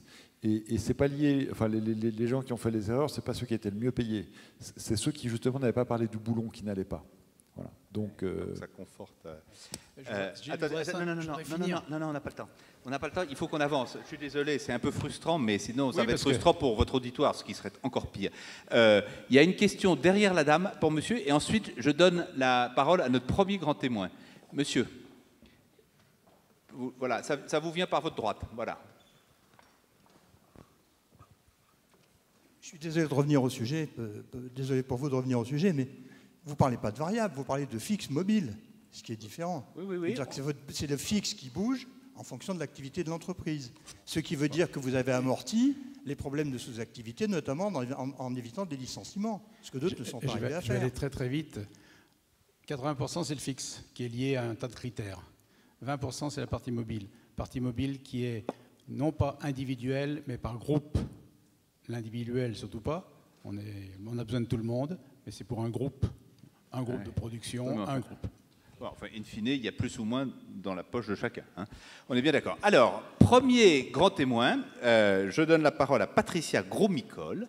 Levez-vous, on va vous apporter le micro. Vous allez avoir le droit de la sanction terrible du téléphone qui sonne au bout de 3 minutes. Mais ne sont pas compris dans les 3 minutes les 2 mots de présentation que je vais faire de vous. Comme ça, vous économisez un peu de temps. Vous présidez Handyshare, que vous avez créé, qui est une entreprise qui emploie exclusivement des personnes en situation de handicap et qui propose des solutions pour leur insertion dans le secteur tertiaire fondé sur un système d'externalisation. Bon, vous allez m'expliquer que ce n'est pas exactement comme ça, mais en gros, je crois que c'est à peu près ça quand même. Chiffre d'affaires, 262 000 euros, hein, c'est ça, 8 salariés, bon, 9 maintenant, 10 le mois prochain, c'est bien, il y en a un par mois. Comment libérer l'humain pour mieux innover dans une structure comme la vôtre? Je vais mettre quel côté? Vers l'auditoire, je pense, quand même. Bonjour. Alors, ça s'est fait en plusieurs étapes, ça ne s'est pas fait en une fois. Quand j'ai démarré, il y a 3 ans, d'abord, on m'a dit « Tu n'as jamais créé d'entreprise, tu n'as jamais géré de personnes handicapées, tu as des pépins de santé graves, tes salariés, tu emploies des gens qui viennent de loin, qui ont eu des pépins de santé, et qui ont été au RSA pendant 4 ou 5 ans, qui n'ont pas le niveau de compétences requis, tu vas te planter. » Bon, conclusion, je me suis jetée à l'eau parce que ça m'a peut-être piqué au vif. La première étape, c'était de dire aux salariés, reprenez confiance en vous. Donc, reprenez confiance en vous parce que moi, je vous donne confiance, parce que je vous fais confiance. Et ensuite, apprenez à vous libérer. Et se libérer, c'est pas simple, surtout quand on a un carcan lié à un passé qui est dur sur le plan santé, et quand on a des salariés qui étaient aides-soignantes, qui étaient couturières en usine, qui étaient techniciens de maintenance, et qu'on leur apprend à réaliser des prestations de services pour nos clients, qui sont de l'assistance au recrutement, qui sont de l'assistance à la compta, donc en gros de changer d'univers. Donc ça, c'était la 2e année. Et là, la 3e année, on a commencé par un coup dur, avec une perte de 40% de notre chiffre d'affaires, avec un client qui allait mal. Dans les assurances, alors on espère bien travailler avec Generali pour... voilà, je dis ça, je dis rien. Voilà. Voilà 3 minutes qui sont bien investies. Donc, 3e année, les salariés, on leur dit maintenant, c'est à vous de vous prendre en main, on vous a redonné confiance, on vous a formé. On leur offre un panel de formations dans lesquelles ils peuvent piocher. Certains ont commencé à être formés à l'animation de réseaux sociaux, d'autres ont dit on va prendre en charge la refonte du site web en travaillant avec des agences, d'autres ont été formés à la fonction RH et vont, pour certains de nos clients, faire du sourcing sur des job boards pour des candidats, faire de la présélection de candidats, enfin des missions pointues qu'ils n'auraient jamais imaginé faire il y a 3 ans. Et puis en parallèle, je leur dis, c'est votre boîte. Donc quand on a déménagé l'année dernière, je leur dis, c'est vous qui allez choisir les locaux. Donc on a visité ensemble des tas de sites. C'est eux qui ont choisi un local qui est honnêtement pas celui que j'aurais pris, il ne me plaisait pas du tout. Et puis, heureusement, on a pu le remettre en état grâce notamment à un partenariat avec Total qui nous a fait un prêt d'honneur, qui fait que maintenant, grâce à Total, on a des locaux agréables, accueillants. Les salariés ont même une salle de repos où ils ont un vélo médicalisé, ils ont un fauteuil de massage, de la luminothérapie. Une ouïe, ils l'utilisent presque pas. Je leur dis, mais attendez, on va en faire un bureau, on a toujours besoin de place. Ils me disent, ah non, surtout pas. Ils en sont très fiers, même s'ils ne l'utilisent pas toujours, parce qu'ils ont conscience d'être considérés comme d'autres salariés. Parce qu'on est une entreprise finalement comme une autre, au détail près qu'on a 100% de salariés handicapés, mais c'est qu'un détail. Et puis, au quotidien, c'est eux qui vont choisir leur temps de travail. Ils vont dire, moi, vu ma pathologie, je travaillerai 10 heures par semaine. Moi, 30 heures. Moi, à plein temps. Puis après, ils vont choisir leurs horaires. Ça rejoint un peu ce que fait Georges. C'est-à-dire que certains qui ont des pathologies, notamment pulmonaires, me disent, moi, venir aux heures de pointe, je ne peux pas. Les transports en commun, c'est oppressant, c'est fatigant. Ok, moi, je commence à 7 heures. Alors moi, comme je n'ai pas envie d'être là à 7 heures du matin et à 21 heures, je leur dis, démerdez-vous. Le seul truc important, c'est que vous soyez au moins 2 pour des raisons de sécurité. Donc chaque qui en a le matin, ils sont là à 6h30, 7h. Et je dirais qu'en leur donnant cette liberté, c'est eux-mêmes qui s'imposent des contraintes. Et ça, c'est très marrant, parce que l'année dernière, au mois de novembre, il a neigé. Ces salariés viennent pour la plupart en transport en commun.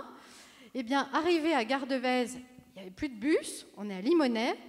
Eh bien, ils sont arrivés à Limonest, à pied, sous la neige. Puis moi, comme j'aime bien un peu les piquer au vif, j'aurais dit, vous n'allez pas rester avec des pieds mouillés toute la journée. J'avais acheté des pantoufles la veille, et toute la boîte a travaillé en pantoufles le lendemain. Voilà.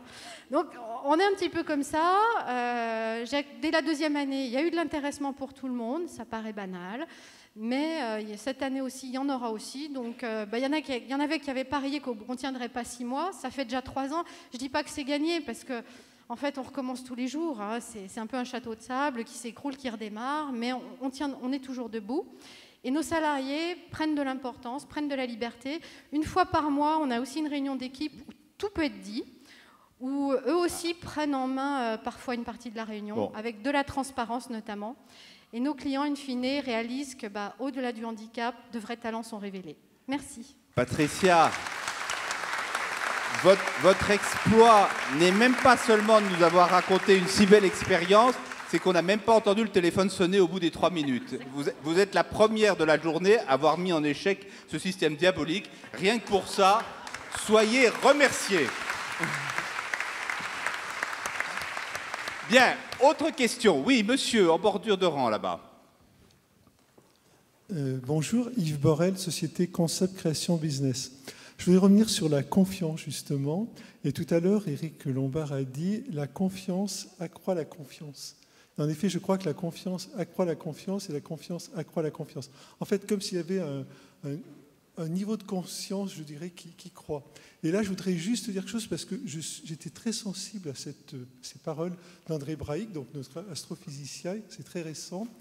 On lui a posé la question, on lui a dit, mais attendez, est-ce possible vraiment qui pèse 1 gramme, donc une navette,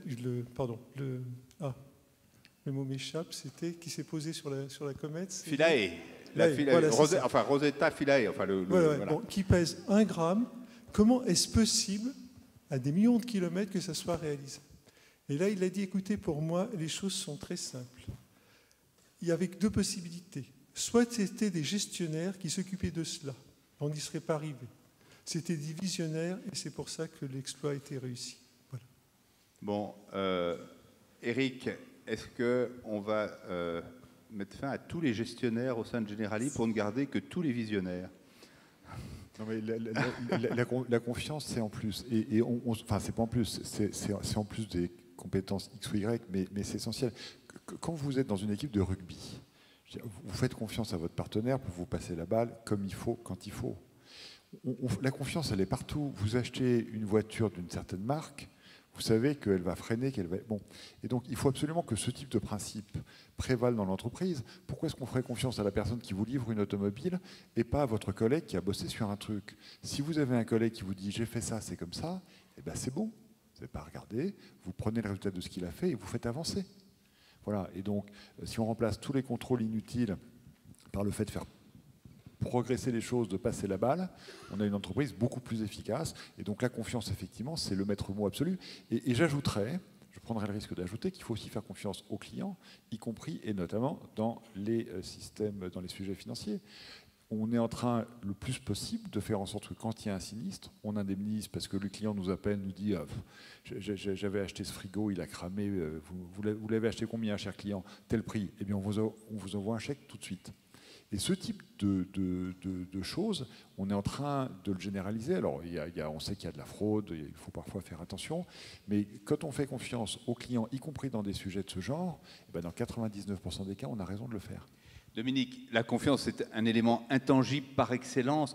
Comment on fait justement pour l'introduire dans une culture d'entreprise qui n'était pas forcément familière de cette idée-là? Est-ce que ça se travaille? Combien de temps il faut? En tout cas, ce qui est certain par rapport au commentaire qui est fait, si je le regarde avec le regard du chercheur, je dirais, c'est pas parce que rien ne va mal que tout va bien. D'un côté, quand on regarde dans la recherche, on se rend compte que dans le monde du travail, on a passé des années à tenter de résoudre ce qui ne fonctionnait pas bien, en imaginant que parce qu'on résolvait ce qui ne fonctionnait pas bien, les gens iraient bien. Et on sait aujourd'hui que ce n'est pas comme ça que ça marche. Pour que les gens aillent bien, il faut effectivement commencer à tenter de résoudre là où il y a des difficultés, et ensuite enclencher des comportements, des transformations, des changements culturels pour lesquels on va voir apparaître une sensation de bien-être, une satisfaction et une performance qui sera corollaire, mais qui sera un résultat. Et il faut du temps pour ça? Et il faut du temps et il faut énormément de courage pour le manager qui tient à cet endroit-là. Courage au sens le plus étymologique du terme, c'est-à-dire avec un gros cœur. avec une vraie capacité de prendre cette place-là et de dire si je veux tenir ma confiance, je vais reprendre le thème qui est dans notre titre, hein, si vraiment je veux obtenir de la confiance, à la question du comment, le premier comment que je donnerais, c'est créer de l'espace de liberté. J'ai fait des années d'audit du stress au travail et une des variables principales qui ressortait, c'est je n'ai pas la liberté d'exprimer ce que j'ai exprimé. Si je n'ai pas la liberté d'exprimer ce que j'ai exprimé, je n'ai pas un espace de confiance suffisant. Et le comment, il est certainement à cet endroit-là. Merci Dominique. Deuxième grande témoin, si je puis dire, c'est Laure Brahami. Alors là, je vous donne le micro. Perfectionnez votre dispositif, madame, avec un micro de votre téléphone pour qu'on l'entende sonner, sinon ça ne va pas aller. Alors, Laure Brahami, vous êtes chargée de mission à la Directe, hein, qui est la grande administration régionale qui prend en charge toutes les questions d'emploi, hein, pour dire les choses simples, hein, on ne va pas développer tout l'acronyme. Vous avez été chargée de mission à la direction Rhône-Alpes et vous avez, et c'est pour ça qu'on était très heureux de vous entendre, réalisé une étude sur le bien-être au travail et le lien entre le bien-être au travail et la performance économique. Alors, je dis tout de suite que cette étude est téléchargeable sur le site internet de la Directe, pour ceux que ça intéresse de la voir dans toute sa totalité, parce que évidemment, Laure va nous en donner juste la quintessence en 3 minutes. Mais je réclame du temps supplémentaire parce que je dois rendre un hommage à Georges Fontaine, parce que c'est grâce à lui que j'ai démarré l'étude en fait. Bah, formidable. Voilà. Bah, donc, voilà. C'est vrai que en fait, ce qui a la genèse de mon travail, c'est de me dire, parce que je fais du développement économique à la Directe, je ne suis pas à côté inspection du travail, je travaille avec eux, hein, mais je suis sur la partie développement économique et je me suis dit finalement comment est-ce qu'on peut remettre du social dans la performance, dans l'économie. Et quand j'ai vu l'entreprise technique, je me suis dit mais c'est possible, ça existe et il faut qu'on voit ce qui se passe sur la région et comment on peut le déployer à plus large échelle. Bon, voilà. Alors l'hommage est fait et donc maintenant on enclenche les 3 minutes. Allez-y Laure, on vous écoute. Voilà, donc cette étude, donc, comme je viens de vous l'expliquer un petit peu, elle a été menée sur une vingtaine d'entreprises de la région Rhône-Alpes. Sur cette base, plus des éléments de littérature, eh bien, on peut dégager en fait une autre voie pour l'entreprise pour être performante. Donc c'est une voie qui finalement, en rassemblant les salariés dans une vision partagée autour de valeurs communes, eh bien, finalement crée de l'adhésion et crée de l'engagement. C'est aussi une vision qui, en permettant à chacun de prendre sa place dans l'entreprise, en permettant à chacun de répondre à ses besoins, eh bien, va diminuer ce qui parasite beaucoup le fonctionnement de l'entreprise. Il y a des manques de reconnaissance, il y a des tas de choses qui font que les gens ne sont pas bien dans l'entreprise et du coup, ça va amener de la réactivité, de la fluidité dans l'entreprise et donc elle sera plus performante. C'est aussi une façon de voir les choses qui fait que en incitant les gens à être autonomes, en leur donnant le droit à l'erreur, et bien finalement ils vont avoir envie d'améliorer les choses, ils vont être force de proposition, de création, d'innovation. Donc là encore, c'est un lien avec la performance. C'est aussi le fait de prendre en compte les talents spécifiques de chacun. Chacun a un talent dans l'entreprise. Si on arrive à bien le détecter, si on arrive aussi à faire grandir les gens, à leur permettre de se développer, de mieux se connaître, eh bien finalement, ils vont encore mieux révéler leur potentiel. Et enfin, c'est aussi une voie qui, finalement, en faisant du dialogue social une opportunité de mieux connaître les besoins de chacun, tant du côté de la direction que du côté des salariés.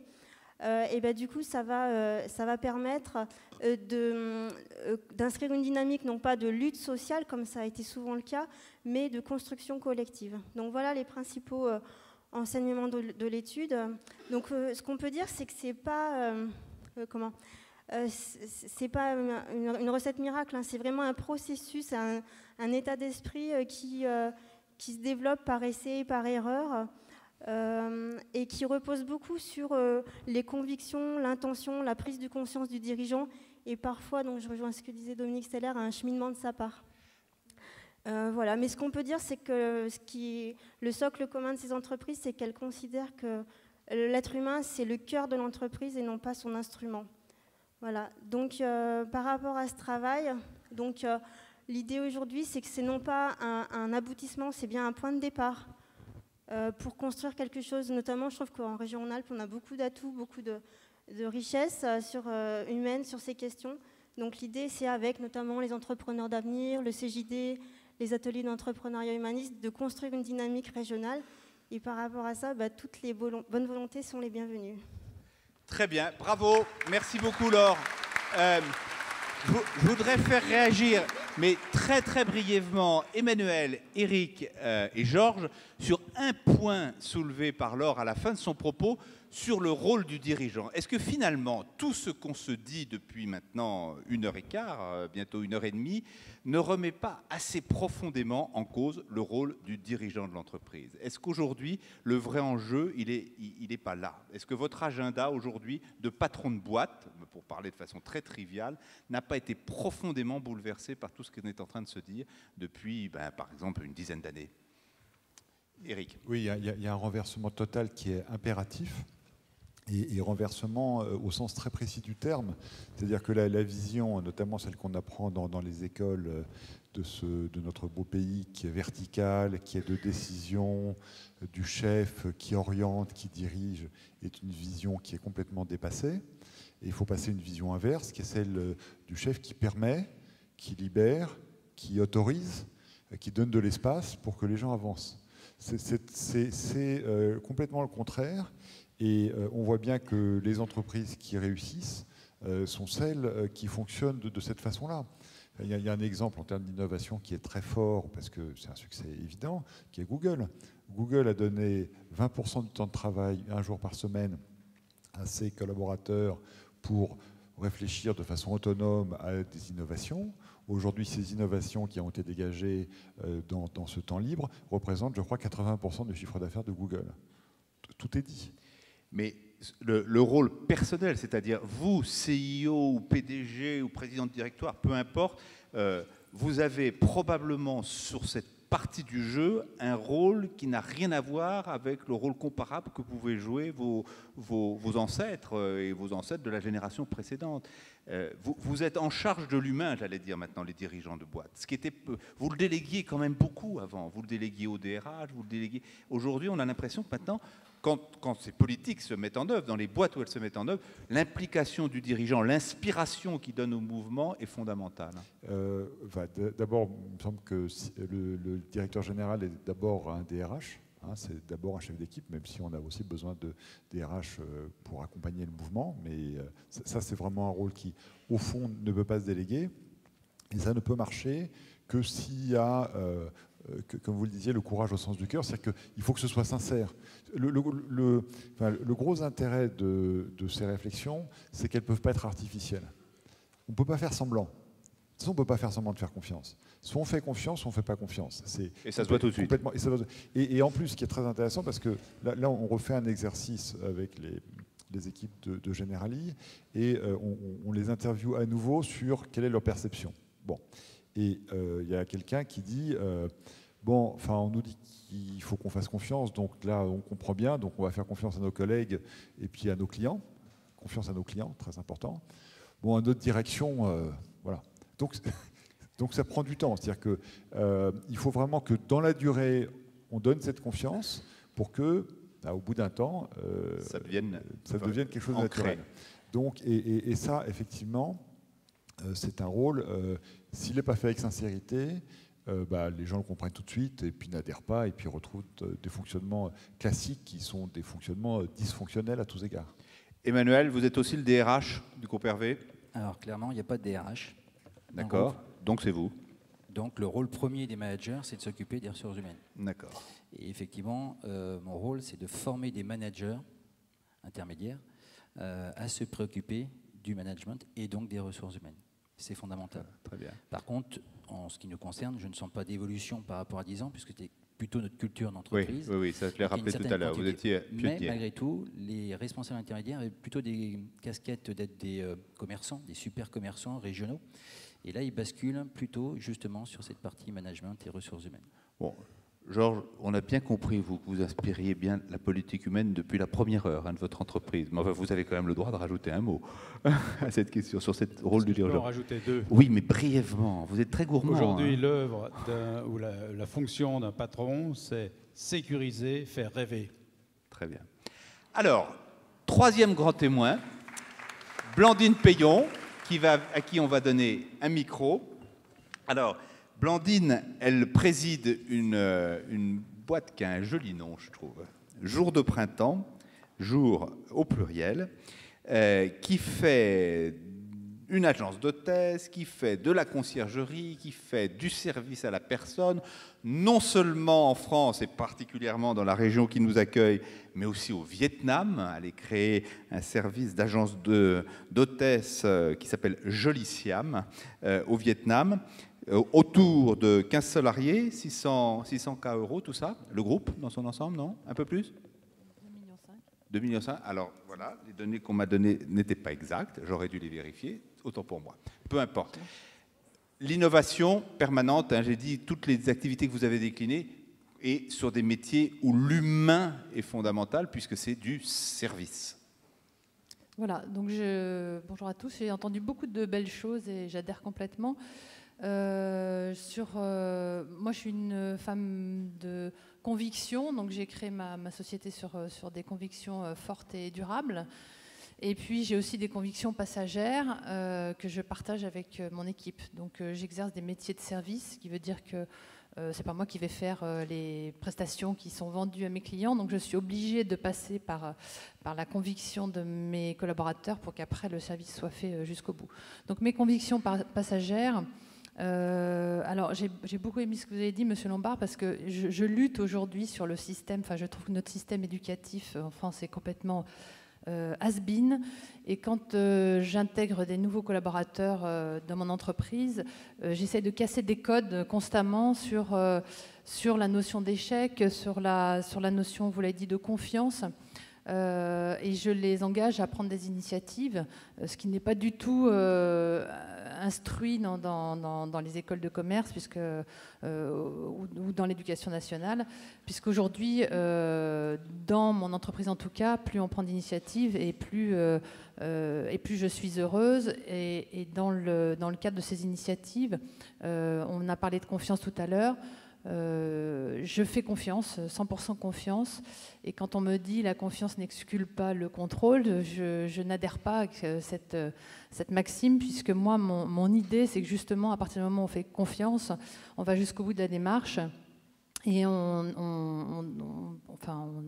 investit le collaborateur de cet autocontrôle.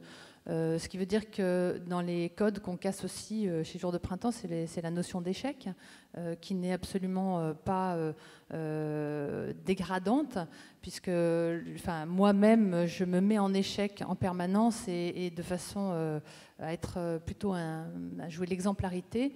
Et donc, je pousse mes collaborateurs, moi aussi une fois par mois, à se réunir et que chacun puisse se donner un élément qui pourrait améliorer son service. La qualité de son travail, et puis un élément qui pourrait le mettre en échec, justement qu'on ne soit pas surpris par quelque chose qui couve. Donc, résultat pour moi, confiance bien sûr, casser quelques codes, et puis je dirais dernière chose, je travaille, vous l'avez dit, dans les métiers de service, je suis une femme de conviction. Aujourd'hui, ma motivation, moi, c'est de créer de l'emploi. Je suis une passionnée de création d'emplois. Il se trouve que sur un des métiers que j'exerce, qui est le service à la personne, je ne sais pas combien il y a de postes à pourvoir aujourd'hui, mais on est sur un métier en devenir. Et pour ce faire, avec des confrères, on est en train de travailler sur la valorisation de ces métiers, parce qu'en France, on a un deuxième problème, c'est le problème de servitude. Moi, je suis dans les métiers de service. On a du mal à être au service d'eux. Tous les entrepreneurs qu'on entend à cette scène ou dans les grands témoins, ils ont une caractéristique, c'est qu'ils ont quand même donné l'air d'être assez bien dans leur basket. Est-ce que, in fine, c'est pas ça la condition nécessaire pour libérer l'humain dans l'entreprise? C'est que la personne qui a, in fine, la responsabilité suprême de libérer l'humain, le DRH en chef, le DG, comme le dit Eric, est-ce qu'il peut réussir si lui-même n'est pas personnellement bien dans ses baskets? À la fois j'en suis convaincu, à la fois je ne sais pas ce qui est de la poule ou de l'œuf. Est-ce que c'est parce que je suis bien dans mes baskets que je vais pouvoir libérer l'autre et être un bon manager, ou est-ce que c'est parce que j'ai finalement trouvé le lieu dans lequel je pouvais exprimer au mieux tout ce qui était ma liberté, ma créativité, ma puissance, que je vais être bien dans mes baskets? Par contre, pour revenir sur 2 points qui ont été dits et qui sont très proches de la question, le premier, c'est une vraie conviction sur le niveau de l'école et de l'enseignement. Je suis dans une grande école de management et je pourrais être très véhément sur quand est-ce qu'on décidera d'arrêter de former les managers dans nos écoles de management, d'ingénieurs et d'universités telles qu'on le fait aujourd'hui. Parce que la dimension humaine est simplement saupoudrée, elle arrive de temps en temps et elle manque encore beaucoup de profondeur. Et en même temps, ils ont accueilli un animal bizarre comme vous. C'est peut-être un bon signe. C'est peut-être un excellent signe. Ça, c'est un point pour moi qui est fondamental. J'ai perdu le deuxième point. Votre question, elle était à quel endroit ? Sur les patrons bien dans leur basket. Oui, sur les patrons bien dans leur basket. Là où je voulais venir, c'est attention à ne pas confondre le but qu'on veut atteindre et la croyance que je vais pouvoir contrôler ce but. Et je pense qu'un patron... Vous vouliez une analogie, je vais la faire. Vous vouliez une analogie avec les avions, je vais la faire certainement maintenant. Très souvent, on est dans une culture qui nous a fait croire que plus tard, on serait heureux. Je vais vous prendre un truc très facile. Vous étiez à l'école maternelle, vous aimiez bien pendant 1 an, tout à coup vous avez dit j'en ai marre, et là on vous a dit travaille bien, tu verras, tu iras au primaire. Sous-entendu, plus tard, tu seras heureux. C'est ce qui est dans la Bible, hein. Plus tard vous serez heureux. Quand vous êtes arrivé au primaire, on vous a dit accroche-toi, travaille bien, tu verras quand tu seras au collège, ça sera super. Quand vous étiez au collège, on vous a dit travaille bien, tu verras quand tu auras ton BEPC, tu iras au lycée, tu seras bien. Quand tu auras ton bac, tu verras comme c'est super. Vous avez eu le bac, ça a fait tac, je suis content, maintenant il faut que tu aies un concours, une grande école, parce que quand tu seras manager, que tu auras ton diplôme, tu seras bien. Vous êtes devenu manager, on vous a dit écoute, tu as 3 mois d'essai à faire, accroche-toi pendant tes 3 mois d'essai, tu verras plus tard, tu seras heureux. Si normalement tout se passe bien, puis je ralentis et j'accélère, je ralentis l'histoire et j'accélère pour pouvoir gagner du temps, si normalement tout se passe bien, arriver à 45, 50, 55, devrait passer une petite phrase qui dit allez, encore 10 ans, et puis si tu t'accroches bien, finalement tu pourras être heureux un petit peu plus tard. Et donc à votre question, quand je disais je ne sais pas qui de la poule ou de l'œuf, c'est on est sur une culture qui continuellement nous fait croire que plus tard ça sera mieux et qu'en plus on a certainement un contrôle sur ce plus tard. Alors que finalement le seul contrôle que j'ai, c'est bien faire ce que j'ai à faire. Et j'ai retrouvé ma deuxième idée, c'est dans ces écoles dans lesquelles on forme nos futurs managers, si le discours était porté sur le service, c'est-à-dire que finalement mon seul boulot en tant que manager ou patron, c'est d'avoir compris que je suis au service de l'autre et que plus je vais grimper en hiérarchie, je ne vais pas gagner des droits, je vais gagner des devoirs. Et je vais conclure avec 2 mots que j'aime beaucoup parce qu'ils ont la même étymologie, le ministre et le samouraï, tous les 2 sont sur une étymologie qui est celui qui est au service. Le ministre, c'est le service et le ministère, le serviteur du magistère. Et le samouraï vient d'un mot japonais qui est saburo, qui veut dire être au service. Le samouraï, je l'aime beaucoup. Et je conclurai là-dessus parce que souvent, on travaille nous beaucoup avec des gros mots comme bienveillance, gratitude, amour, confiance. On travaille sur ces mots-là. Et les managers avec qui on travaille nous disent, écoutez, on comprend bien, puis on est d'accord avec vous, c'est-à-dire la bienveillance, la gratitude, on voit que c'est important, mais en même temps, on est dans un métier dans lequel on doit trancher, dur, prendre des décisions. Comment on fait pour joindre les 2 ? Eh bien, le samouraï, il a à son côté un sabre qui est très, très aiguisé. Et imaginez que cette lame aiguisée, c'est votre capacité de discernement. Et je peux être bienveillant, je peux être dans une attitude qui est totalement bienveillante et qui pour autant est totalement ferme et qui est capable de discerner très très clairement quand je vais avoir besoin de trancher et de manière très directe, très claire. Et je n'ai pas besoin pour ça ni d'être humiliant, ni d'être écrasant, ni d'être agressif. Bien, merci beaucoup. 4e grand témoin, Didier Péréol, 4e et dernier grand témoin. Président de Equibio, président de la CGPME Ardèche.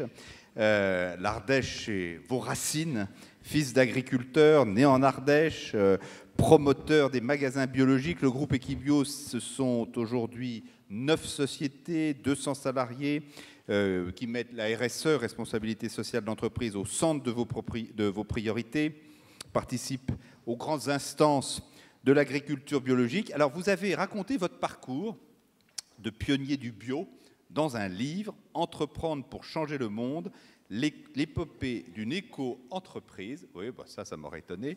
Voilà. Qui est préfacé par Nicolas Hulot et Pierre Rabhi. Il y a pire comme parrainage. Alors, Jacques Huybrecht m'a dit, incroyable, lui, il a le droit à plus de 3 minutes. Je trouve ça scandaleux, mais enfin, comme moi, j'obéis. Vous avez le droit à un petit peu plus que 3 minutes, mais pas à beaucoup plus que 3 minutes. Je vais parler du Parlement des entrepreneurs, c'est pas la même chose. Allez-y. Ouais, c'est difficile en 3 minutes déjà de parler d'une vie, d'une carrière de 25 ans d'entreprise. Je suis un entrepreneur autodidacte. Je n'ai pas attendu le bonheur. J'ai essayé de le trouver assez rapidement en créant cette société qui a maintenant 25 ans. Vous l'avez évoqué. Mais pour moi, je vais prendre des images. On a 3 tiers de temps dans sa vie. 1 tiers, on passe sur son lieu de travail. 1 tiers dans le loisir, 1 tiers dans le sommeil. Donc autant que c'était ma devise, autant que ça se passe bien sur son lieu de travail et favoriser toutes les bonnes conditions pour les salariés et les collaborateurs. C'est du partage, de la vision et de la vision de l'entrepreneur là où il l'amener. Et puis en plus, comme j'avais la chance d'avoir une activité qui donne du sens, puisque donc c'est pour protéger la planète, c'est pour la santé humaine, c'est pour l'écologie, c'est pour l'environnement, c'est d'aller trouver des petites graines d'énergie, graines de quinoa à l'autre bout de la planète, mais d'aller trouver des graines d'énergie qui vont donner de la vitalité et de la vie à notre bien-être. Parce que le deuxième cerveau, il est là.